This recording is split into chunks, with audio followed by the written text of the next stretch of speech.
That's the route. Yeah. Cora, take us home. Cass, you're done, right? I'm done. Cora, the pressure's on you. Oh man, I'm Take us home. I'm so sorry. How sad when I'm sorry. So another thing that's very prominent in the Dallas area, if it's not Alamo Drafthouse, it's a number of conventions within the area, and sadly, one of the premier anime conventions of the area, Animefest, will no longer be holding large-scale events. I do need to point out that this is the last year they're doing large-scale events. They have come out and made it clear that they are going to still do smaller-scale events. So they're not going away, which is what had me afraid the first time they talked about it. But they're not going to be holding events as large as they normally do. A-Fest is one of the cool ones. Exactly. One of my favorites. It has been run by the World Fandom Organization for 32 years. Wow. That is a long-ass time. If you would like to go to this last little hurrah for the convention, it will be held at the Lowe's Arlington Convention Center, obviously in Arlington, Texas, from June 25th through June 28th. Again, this is the last of their large-scale events, and they will keep us, in the know when they do some of the smaller-scale events that they are undoubtedly planning for next year. Please go to this one. Yes. Show them that they should much fun. still plan events. But I will say one of the cool things about A-Fest is its small vibe. Yeah. So if they condense to hone in on that, I like this convention. I hate to hear this. My only gripe about where this one is going to be is it means that they don't have a space that's open for the artist alley. There will be an artist alley, obviously. There's always going to be an artist alley, but the appeal for it at the Sheraton was that anyone could come in without buying a ticket and shop the artist alley, and the artists could stay there as late as they wanted. There were several artists that would be there until 2 or 3 a.m. Oh, yeah. Because the raves and all of that, all these people were drunk. They're gonna come and buy they're gonna come buy a print of I don't know, Goku without his shirt. I know. Roadhog and Junkrat that you bought me. Yeah. For Cass and I's cosplays that I still have. That was just a local artist, smaller booths, cheaper booths that they had. That's my favorite thing about it.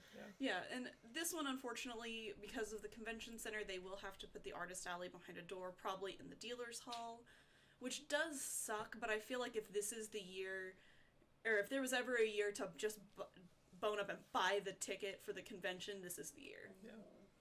It'll help. It will help fund them in the future for any of their small-scale events. Yeah. If you can make it, go to this final. Sure. I got the once-in-a-lifetime opportunity to fulfill somebody's dream because they shipped Genji and Junkrat. I showed up dressed up as Junkrat, and she was Genji, and we took some pictures. Oh, it's a weird one, yeah. All right. But it was still so fun just to fulfill that weird shit. That was part of the awesomeness of Animefest, just being able to go and hang out in the artist alley. Yeah. Make friends. That's where make everything was friends happening at anyway. Animefest in a way you don't at every convention. Yeah.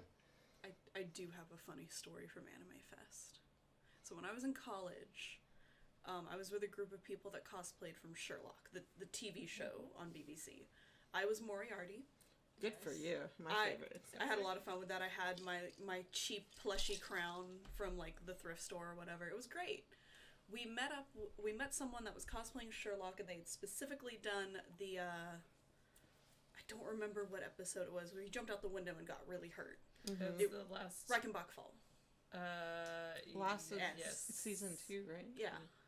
Something, because the opening of season 3 was fan theories. I don't remember the name of the episode, but it is season 2, episode 3. And they had a little container of fake blood that they were just reapplying to their head. It was really funny, and we decided to go into the parking garage to take pictures. I still have the picture from one of them. We dumped a bunch of the blood on the ground, and I used it to write "Moriarty is alive" with a little smiley face. But as as I'm writing in this blood and someone is like taking pictures with their phone as if they've found a crime scene, there was a car that drives by, and someone caught a glimpse of the guy looking in. He was, it had the look of, do I call the police? Yes. Is this okay? Yes, you do. I mean, you do. Fast forward a few months later, and I'm talking to a friend of mine, Brienne, in the cafeteria. She brings up that her friend saw something horrific at Animefest, and they don't know if they're going to go back. And I was like, what happened? And it was them. It was them. That's amazing. It was my good college friend and her buddy that saw amazing. I saw somebody drawing in blood. Funny story about Animefest, though. That was when Chris and I started the show, year one. They let us live stream from their floor. They put us smack in the middle of the artist alley, and they were like, here's your table. And somehow we made the damn thing work. Like, this was before everything got streamlined. Yeah. We were using like 2 computers, one for sound, one for streaming, and somehow got this to work. And we returned there a couple times to live stream, and they let us.